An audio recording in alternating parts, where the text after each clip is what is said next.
नमस्कार, मैं उमेश कुमार झा और आप सभी दर्शकों का स्वागत है। और इस वीडियो में खबर हेमंत सोरेन पर बार बार पूछताछ के लिए आने वाले ईडी केस को लेकर। जी हां, मुख्यमंत्री हेमंत सोरेन को ईडी की ओर से पूछताछ के लिए बार बार बुलाए जाने के बाद भी उनके उपस्थित नहीं होने को लेकर राज्य में राजनीतिक गतिविधियां तेज हो गई है।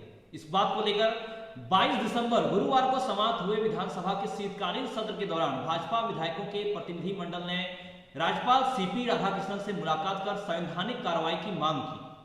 दरअसल झारखंड के मुख्यमंत्री हेमंत सोरेन को ईडी की ओर से पूछताछ के लिए बार बार बुलाया जा रहा है और उसके बाद हर बार वो उपस्थित नहीं हो रहे हैं, किसी कारण से कहीं मीटिंग में या किसी को उसको टाल दे रहे हैं, जिसको लेकर गुरुवार को समाप्त हुआ विधानसभा के बाद शीतकालीन सत्र के दौरान भाजपा विधायकों के प्रतिनिधि मंडल ने राज्यपाल सीपी राधाकृष्णन से मुलाकात की, इसको बात को लेकर और संवैधानिक कार्रवाई की उनसे मांग की। और अब भाजपा के प्रदेश मुख्यमंत्री प्रदेश अध्यक्ष बाबूलाल मरांडी ने कहा कि राज्यपाल महत्वपूर्ण विषयों पर अधिकारियों को बुलाकर पूछताछ करते हैं और मुख्यमंत्री ईडी के 6 समन के बाद पूछताछ के लिए उपस्थित नहीं हुए हैं। ऐसे में राज्यपाल अगर चाहे तो सीएम को बुलाकर उनसे पूछताछ कर सकते हैं।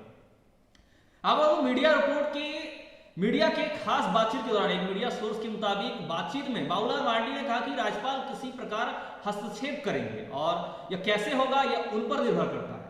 और अभी तो स्थिति ऐसी बनी है जिसमें सीएम को 6 बार ईडी की ओर से नोटिस मिल चुका है और कोई भी व्यक्ति यह सोचेगा कि आखिर मामला क्या है कि 6 बार ईडी का समन आया है, लेकिन मुख्यमंत्री यानी कि सीएम हेमंत सोरेन उपस्थित नहीं हुए हैं, बातचीत के लिए नहीं हाजिर हुए हैं। अब तो ईडी के समक्ष नहीं हाजिर होने या कानूनी को ठेंगा दिखाना है, ये उन्होंने कहा कि ईडी के समक्ष नहीं होना यानी कानून को ठेंगा दिखाना है।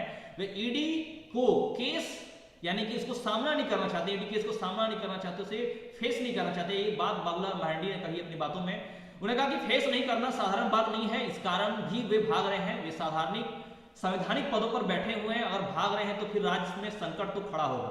कानून की नजर में तो सभी बराबर हैं, जो जैसा जुर्म करता है उसकी मुताबिक कानून है। मुख्यमंत्री अगर सामना नहीं कर रहे हैं तो उनके खिलाफ विधिवत कार्रवाई होनी होगी। ये बात मीडिया को बाबूलाल मरांडी ने कहा। राज्य में राज्यपाल ही है, उन्होंने कहा कि राज्य में राज्यपाल ही है, उनका यह अधिकार क्षेत्र है, उन्होंने कुछ गलत नहीं किया है तो उन्हें ईडी के समक्ष उपस्थित होने में क्या दिक्कत है, ये सवाल उन्होंने सामने रखा।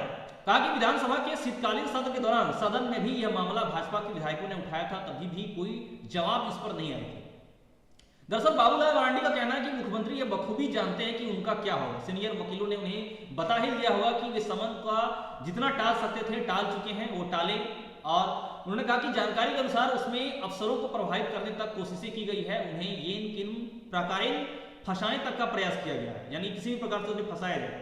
जिस प्रकार से चीजों को उनके स्तर से इग्नोर किया जा रहा है ये बिल्कुल साफ है और ये होना ही था कि परिस्थितियां आरंभ से ऐसी ही थी, अब और गंभीर हो गई है, जिससे उनके नेतृत्व में सरकार बनी है। बाबूलाल मरांडी ने बात करते हुए कहा कि भ्रष्ट अफसरों और बिचौलियों का प्रभाव सरकार मोहल्ले दिन से था, योजनाएं खास लोगों को लाभ पहुंचाने के लिए बनाई गई है। ऐसी स्थिति में आज जो नतीजा दिख रहा है वह दिखना ही था।